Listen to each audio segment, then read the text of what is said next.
Boa noite a todos, que a graça e a paz do nosso Senhor e Salvador Jesus Cristo possa estar na vida e no coração de cada um nessa noite, amém, irmãos? Graças a Deus aqui nós estamos e até aqui nos ajudou o Senhor. Você que está em casa, acompanha conosco a palavra do Senhor Jesus, já louvamos. Você que está nos visitando nessa noite mais uma vez, seja bem-vindo, sinta-se abraçado. O ministério Abraçando Vidas é um ministério que faz jus ao nome que carrega. Me sinto abraçado nesse ministério. Sou Bruno Figueiredo, sou diácono, estou servindo essa casa, estou feliz, estou me sentindo em casa de verdade, entre amigos, entre irmãos, como filho servindo ao ministério, amém, irmãos? Irmãos, domingo que não pôde estar aqui, o pastor Carlos, junto com a fala do evangelista Marcos Peixoto, virou uma chave e ele deu uma palavra o pastor Carlos dizendo que o motivo pelo qual esse ministério está instalado aqui neste lugar. O pastor Carlos disse: nós estamos aqui para plantar a palavra do reino. Então a missão que o pastor deixou muito bem claro aqui é que nós estamos sendo pastoreados por uma palavra, por uma direção profética, onde a palavra vai nos conectar com a realidade do reino. Porque o reino de Deus, ele não é um reino que é real, mas ele tem lá as suas realidades. Não é real porque ele é espiritual. Mas dentro de um reino que não é real, ele tem lá as suas realidades. Como assim? Jesus disse numa conversa com Nicodemos, ele disse assim: Nicodemos, você me conhece porque você assume que eu sou filho de Deus, mas não é só necessário você me conhecer, é necessário você o quê? Nascer de novo. E ele vai dizer: aquele que não é nascido não consegue ver o reino de Deus. Então ver o reino de Deus é uma realidade para você estar lá. Você precisa estar conectado com essa realidade. Qual? Eu preciso começar a enxergar as coisas do reino. Então essa é a realidade que Jesus deixou como princípio para você e eu vermos o reino. Qual é? Nascer de novo. E a outra realidade que nós precisamos estar conectados com o reino é qual? Além de ver, eu preciso entrar no reino. E ele disse para Nicodemos: em verdade vos digo, que se você não for batizado nas águas, pela água, nascido das águas, e no Espírito, você não entra no reino, não é isso? Então, diante de um reino que não é material, existe uma realidade para estarmos lá, não é isso? Então, para entrar no reino, você precisa o quê? Para você ver o reino, precisa nascer. Agora, para você entrar, você precisa ser batizado na água e no Espírito. Então, irmãos, nós, como igreja, precisamos ter essa conexão com essa realidade. Qual? Eu preciso estar conectado com a realidade do reino. Qual? Eu preciso começar a enxergar o reino de Deus, e para isso eu preciso nascer de novo. Eu preciso entrar no reino, e para isso eu preciso ser batizado na água e do Espírito. E nós sabemos, irmãos, que nós estamos caminhando para um cenário escatológico. E que cenário escatológico é esse? É um cenário onde a escatologia nos aponta para a vinda de quem? Então, com a vinda de Cristo, a gente começa a entender por que nós estamos sofrendo uma pressão muito grande, aonde um dos maiores inimigos que nós estamos combatendo são as feridas emocionais. As nossas áreas emocionais, elas são tão afetadas que nós não estamos conseguindo lidar com tudo isso, e existem feridas emocionais que nos impedem a caminhar com Jesus. aí você vai começar a entender, diante de um cenário escatológico, que é a vinda de Cristo, o porquê que você e eu fomos plantados em um tempo e fomos nascidos em um tempo, e porquê que essa pressão está vindo, e talvez seja um dos momentos mais difíceis de servir a Deus, seja a época em que nós estamos vivendo. Porque quando você entrar no reino de Deus, quem vai estar lá para te receber? Um homem com um diploma, sentado numa mesa de escritório? Ou quem vai te receber é um homem com uma ferida na mão que foi superada? Quem vai receber você no reino de Deus é um homem que venceu uma das piores feridas emocionais, que foi a traição. Quem vai te receber na entrada do reino de Deus é um homem que superou uma das piores feridas, que foi a rejeição. Então você e eu conseguimos entender o porquê que nós somos uma geração que estamos submetidos a pressões tão grandes no lado emocional, onde a ponto da gente ter dificuldade hoje de expulsar um demônio, mas nos gabinetes estão repletos de pessoas com crises emocionais. Será que não dá para compreender o porquê que nós pertencemos a uma geração que está prestes a caminhar para uma entrada do reino? Será que a gente não precisa suportar um pouquinho mais as feridas emocionais que estão nos assolando, porque nós estamos prestes a participar de um dos maiores eventos, ou o maior evento da humanidade, que é a vinda de Cristo Jesus? Será que a gente não percebe que acionou um romper e a gente entrou numa atmosfera em Deus, em que nós vamos precisar alcançar um amadurecimento tão grande, capaz de entender o porquê que você está sendo submetido a tantas questões emocionais, e você acaba não entendendo, gente, o porquê eu dei tudo de mim e ela me traiu. Talvez você esteja prestes a viver uma das maiores realidades de Deus, que é através do seu comportamento, ser cheio do Espírito, suportar essas questões, para que você entre no reino de Deus, não é isso? Porque nós estamos vivendo uma humanidade, irmãos, que está muito parecido com os fariseus no tempo do ministério de Jesus. Qual? Há uma passagem em Mateus 16, aonde os fariseus chegaram até Jesus e pediram a Jesus, sabe o que? Um sinal espiritual que vinha do céu. Jesus olhou para cada um deles e disse assim: ora, vocês não conseguem lidar com as questões naturais de vocês aqui na terra, e vocês querem me pedir um sinal vindo do céu?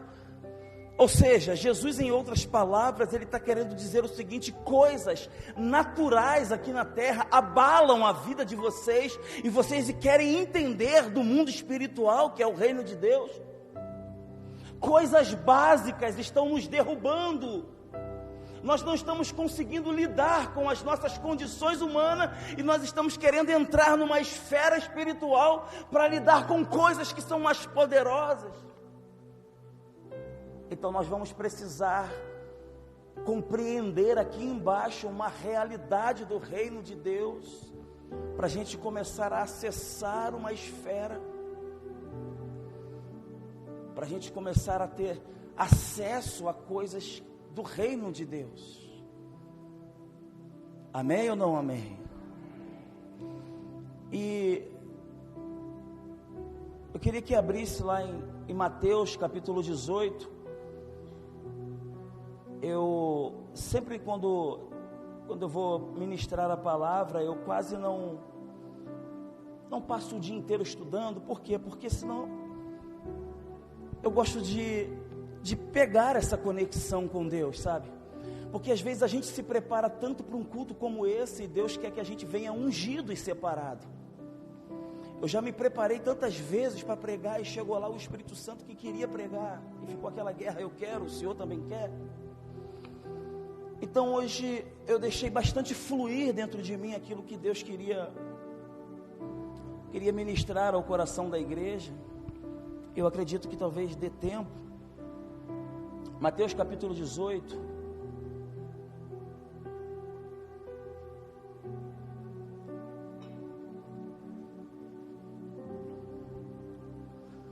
Nós vamos acessar hoje uma atmosfera no Espírito que vai nos dar uma condição da gente caminhar melhor. Quando Deus mandou Israel conquistar as cidades em Canaã, Ele falou para que os pais, isso é um princípio de Deus, Ele falou para que os pais derrubassem, isso está lá em Samuel, Josué 13, Ele deu a ordem para os pais derrubarem os gigantes, e derrubando os gigantes, eles ali armariam suas tendas, e os seus filhos e sua esposa, eles conviveriam naquele ambiente. Então Deus deu a ordem para cada pai de família entrar e conquistar a cidade, e naquele espaço onde iam morar, Deus mandou que eles derrubassem cada gigante que estavam lá, os amorreus. Acontece que alguns homens, quando entraram na cidade, não tiveram autoridade para derrubar alguns gigantes, e eles morreram, e os seus filhos cresceram, tendo que conviver com gigantes assolando eles, porque os pais não tiveram autoridade para derrubar os gigantes, para dar uma vida melhor para que os filhos caminhassem. Está dando para compreender? Então hoje, passado-se o tempo, numa realidade no Espírito com Jesus, nós vamos entender que com o passar do tempo, nós perdemos um pouquinho essa questão dessa capacidade de ter uma autoridade espiritual para combater gigantes, e não deixar nenhuma legalidade para os nossos filhos viver as guerras que nós estamos vivendo, porque em algumas ocasiões, alguns filhos estão tendo que conviver com algumas legalidades espirituais que os seus pais abriram lá atrás uma porta, não tiveram autoridade para vencer alcoolismo, prostituição. Então os pais morreram, como eles não tiveram a autoridade para vencer esses gigantes. Existem gigantes que estão de pé, agora tentando combater os seus filhos, e os seus filhos não têm força para ter autoridade para vencer os gigantes que deveria ser vencido lá atrás. A igreja compreende? Passado-se o tempo, Jesus vem, e Ele nos ensina como é que devemos resgatar essa autoridade. Tudo isso com um princípio do reino. Estamos dispostos a compreender essa realidade? Aleluia. Eu estou sentindo que a igreja está com fome e sede da palavra hoje. Quem é pai aqui sabe, quando a gente vai dar comida para o nosso filho e ele não está com fome, você tem que ficar inventando brincadeira para ele comer. Quando a igreja, ela está com fome, e o pai quer dar o alimento, ele começa a botar na mesa, e a igreja começa a sentir fome daquela palavra. É por isso que a revelação vem e começa a abastecer a igreja. Então cada vez mais que a igreja tem fome, a revelação vai sair daqui. Então que é um segredo e uma dica: venha com fome e sede da palavra de Deus, para que a revelação do altar venha saindo e venha encher e alimentar e abastecer a igreja. Quando sair de casa, lembre-se, eu vou sair de casa cheio, com fome da presença e da palavra de Deus, amém? Sabe quando é que a revelação vem, irmãos? É quando você assume para Deus que você não sabe de nada. Aí Ele começa a te abastecer de revelações, porque se você vier dizendo que sabe de muitas coisas, Ele não precisa te revelar. Então sempre se coloque na condição para Deus, assim: Deus, eu não sei de nada, Tu que sabes. E Ele vai começar a te dar a revelação de coisas que você não consegue resolver na sua vida. Assuma essa condição com Deus: Deus, eu não sei, só o Senhor sabe. E Ele vai começar a te revelar coisas que você não consegue resolver na sua vida. Mateus capítulo 18, amém?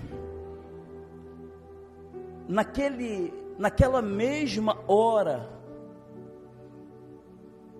chegaram os discípulos a Jesus dizendo: quem é o maior no reino dos céus? Olha só, era uma conversa de Jesus com os seus discípulos. Os discípulos queriam saber com Jesus quem é que pode ser maior. Se a gente trabalha numa empresa aqui na terra e eu chego para o meu patrão e digo assim: olha, como eu faço para ser o maior nessa empresa? Ele talvez vai estranhar, não é isso? Poxa, que falta de humildade, chegou agora.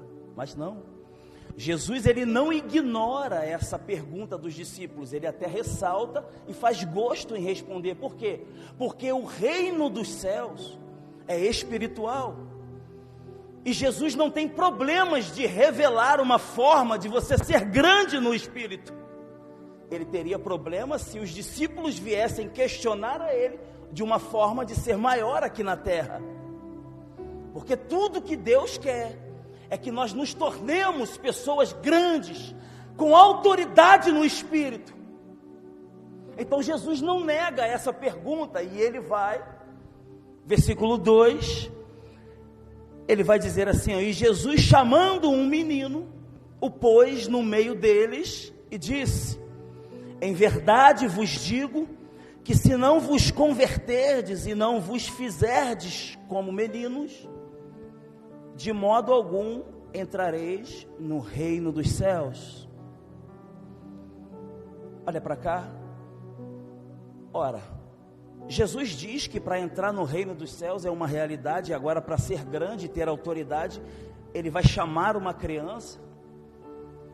A pergunta é: uma criança tem responsabilidade para dominar alguma coisa no espírito? Não.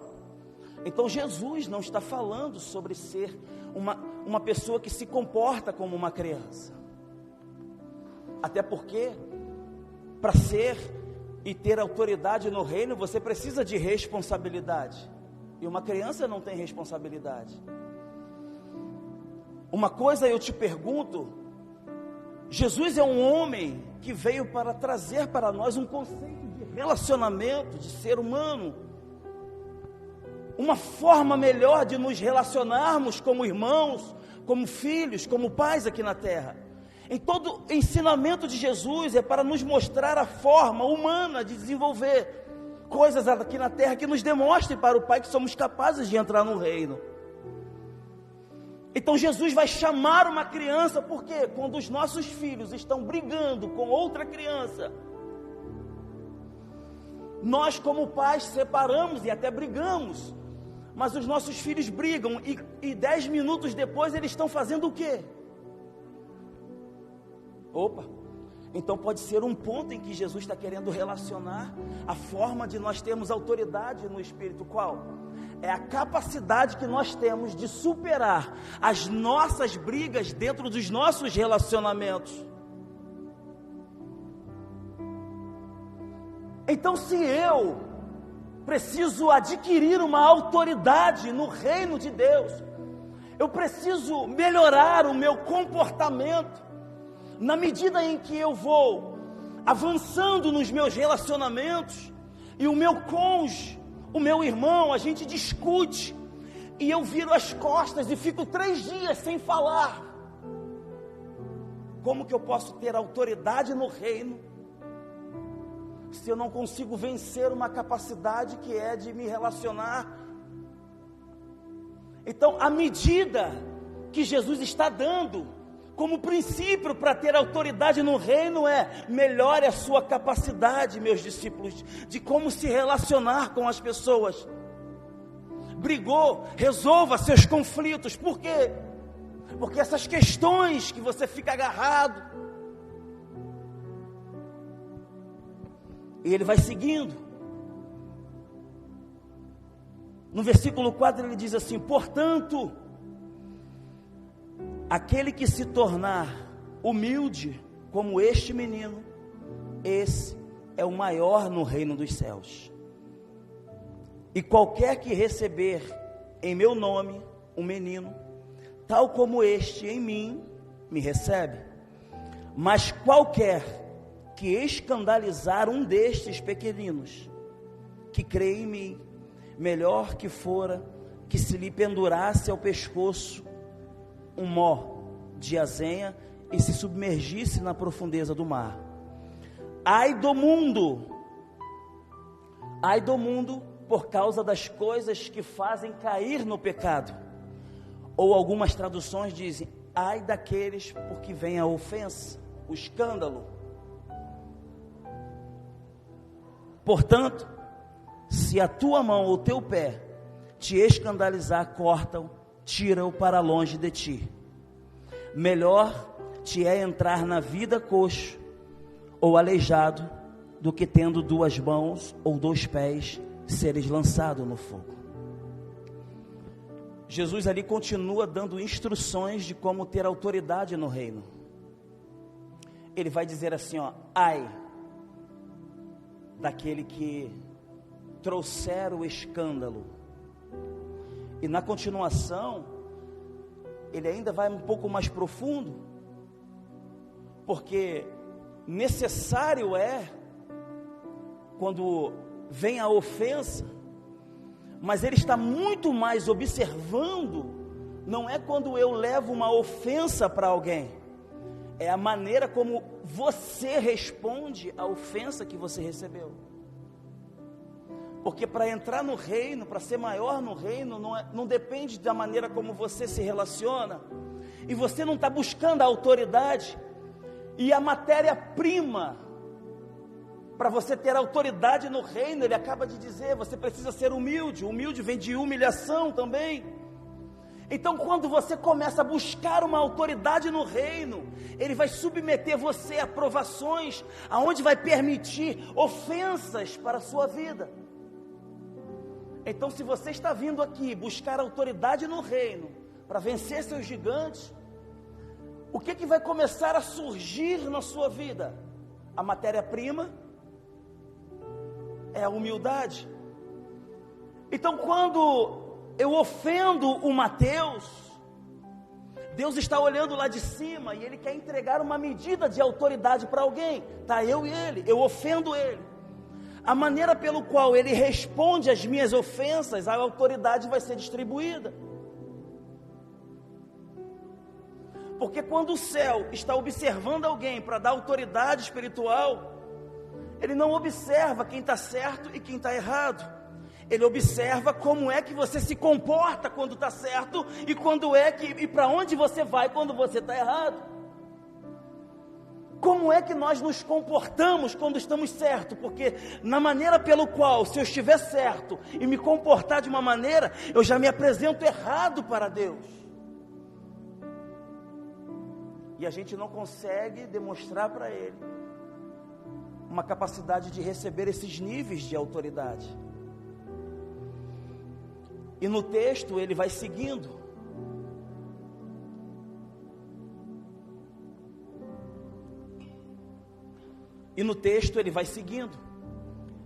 Pedro pergunta para Jesus, porque ele vai falar de perdão.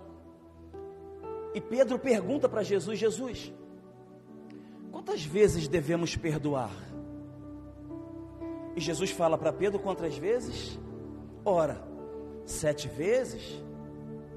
Por que Jesus fala para Pedro, estabelece uma medida, com números, com significados? Porque toda vez que a Bíblia nos revela um número, tem um significado para expressar para nós.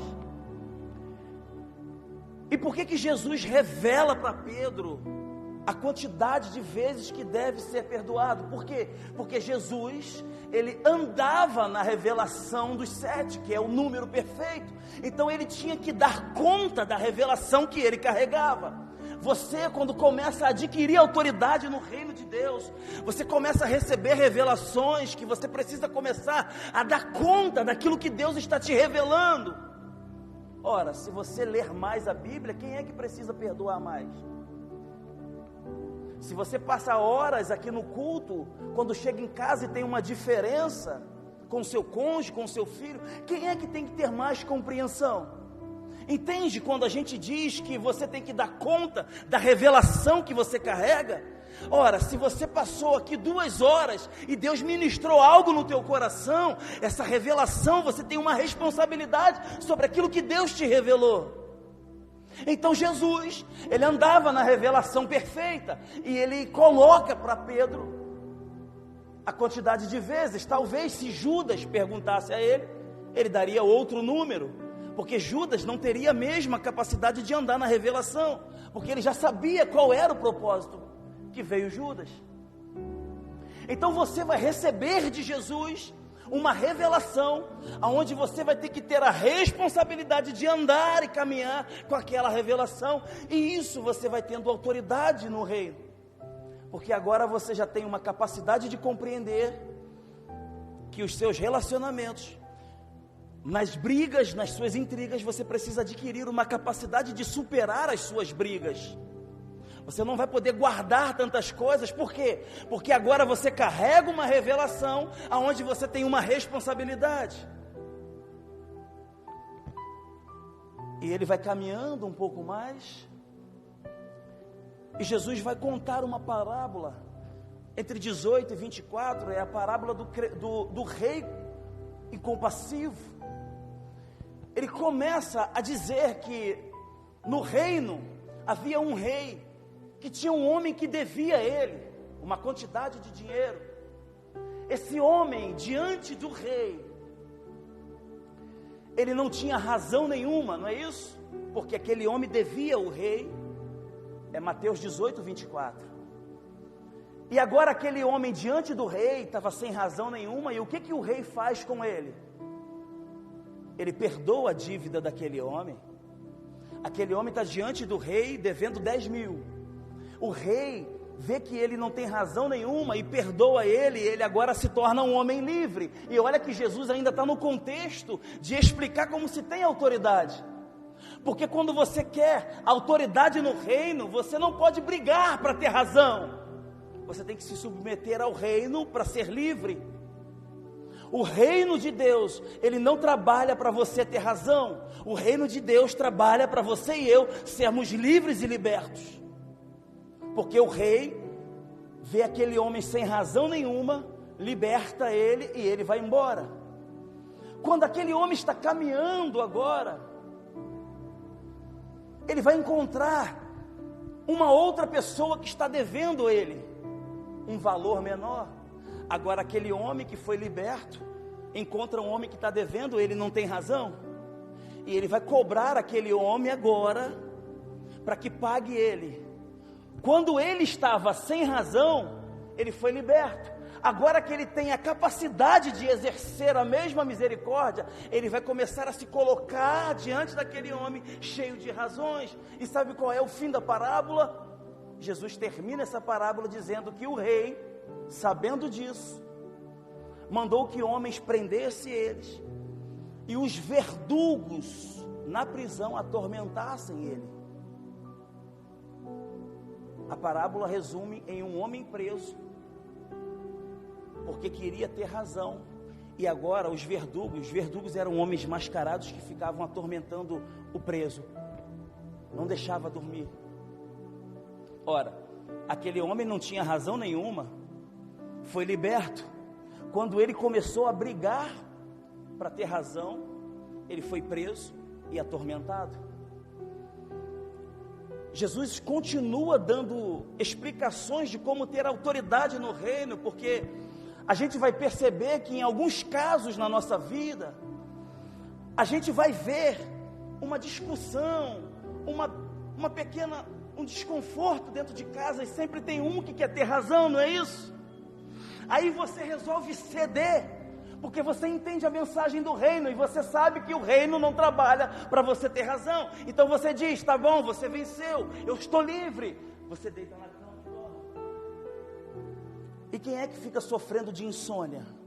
Gases, gastrite. Está dando para compreender mais ou menos? Por quê? Porque você começou a discutir para ter razões, e você é levado para uma prisão e é atormentado. É nesse sentido que Jesus quer nos esclarecer. E a gente, compreendendo essas coisas, nos dá chaves. Porque Jesus vai dizer que nessa parábola, a necessidade toda era seguir sem razão, para que pudesse ser livre. E a gente quer ficar brigando, lutando, para termos razões, e o reino de Deus observando a gente, para que a gente seja livre. Quem já ouviu aqui, para terminar, quem já ouviu aqui um caso de Simei na Bíblia?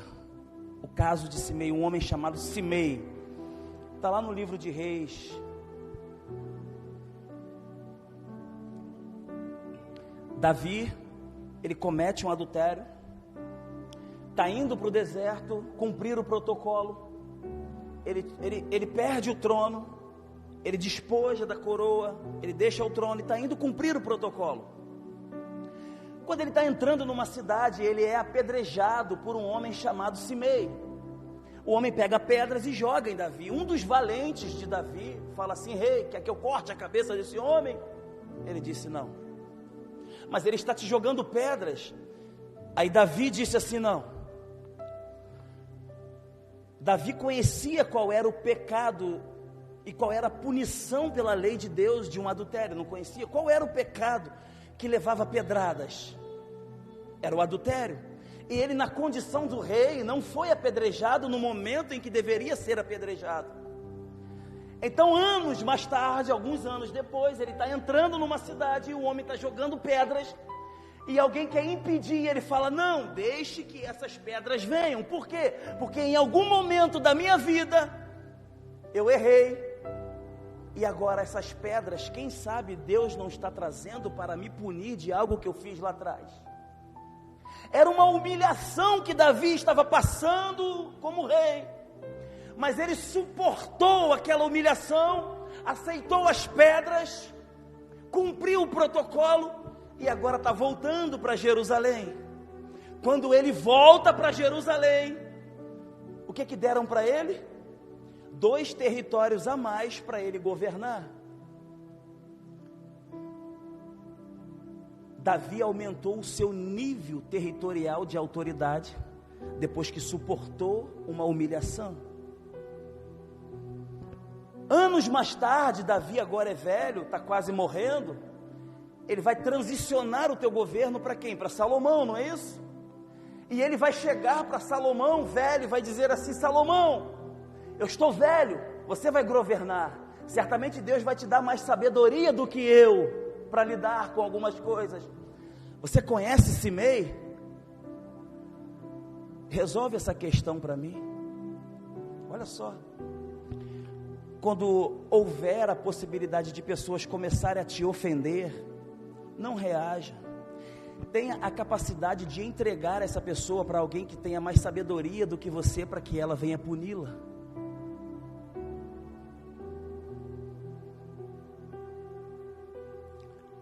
Anos mais tarde, Salomão assume o reino. Pega a caneta e manda chamar Simei. Está lá em 2 Reis, logo no começo. Simei, vem para cá. Eu vou te mandar para uma cidade de refúgios. Números, capítulo 33, vai dizer o que é a cidade de refúgio. A cidade de refúgio é um lugar onde você podia conviver, mas com limitações, igual isso daqui. Você não pode passar daqui, senão você morre.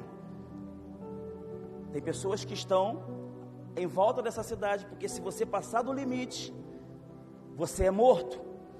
Aí nós vamos ver um homem, Davi, suportando uma humilhação, que quando acabou de suportar a humilhação, teve o quê? Restaurado. A autoridade ganhou mais território para governar, não foi? Agora nós vamos ver Simei, que humilhou Davi, e anos mais tarde teve o quê limitado? Então, na escola de Davi, quando você suporta a humilhação, você tem o seu território ampliado para você governar através de uma autoridade. Na escola de Simei, quando você começa a humilhar pessoas, lá na frente você vai ter o seu território limitado. Você começa a perder o governo de sua vida. Sabe qual é o resultado de Simei? Um dos escravos de Simei foge. Simei rompe o limite e ele morre. A igreja compreende o que está sendo pregado hoje? Podemos ficar de pé para a gente orar. Aleluia.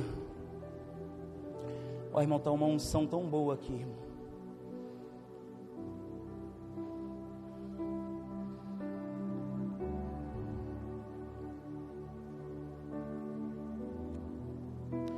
Diante dessa revelação, conversa com Deus agora, dizendo: Deus, eu compreendi essa revelação que veio para a minha vida hoje. Bata em você, toca em você e diga assim: Deus, eu quero assumir uma responsabilidade diante daquilo que eu ouvi, e me comprometo, me comportar diante daquilo que foi revelado hoje, aplicando nas minhas ações aquilo que o Senhor quer para mim, para a minha vida como realidade, para eu entrar no reino. E quando você disser isso, Deus vai começar a trazer para você um batismo do Espírito Santo, onde vai ser cheio, e o seu comportamento vai começar a mudar, e você vai começar a caminhar diante de um planejamento de Deus, onde você vai ter acesso a lugares para governar, e onde você começar a caminhar, você vai começar a ter resistência, autoridade espiritual para governar os lugares aonde você frequenta. Simplesmente porque você está se responsabilizando com a revelação e a mensagem que Deus te deu nessa noite. Senhor, nosso Deus e nosso Pai, diante dos seus olhos nós estamos de pé nessa noite para orarmos ao Senhor. A revelação, o Senhor diz que é o pão do céu, alimenta o nosso espírito nessa noite, ó Deus, nos coloque de pé. Nós queremos ser o resultado daquilo que comemos nessa noite. Permita com que sua noiva, a sua igreja, tenha uma capacidade de gerar uma fome e uma sede para estar aqui nessa noite, se alimentando da tua palavra. Que o Senhor possa nos dar a capacidade de estar diante do Senhor, assumindo a responsabilidade de nos comprometermos, de nos comportarmos diante do Senhor como uma criança capaz de sermos despolarizados, para que nós não venhamos criar mais conflitos e sermos mais perdoadores, para compreender mais aquilo que o Senhor nos dá, quando o Senhor fala através do nosso cônjuge, do nosso filho, nos dar a humildade para ouvir aqueles que caminham conosco, ó Deus. Nós precisamos ouvir mais as pessoas que caminham do nosso lado, em nome de Jesus. Nos liberta, Senhor Jesus, de tudo aquilo que nos trava e nos prende da ausência de uma autoridade que perdemos, Senhor.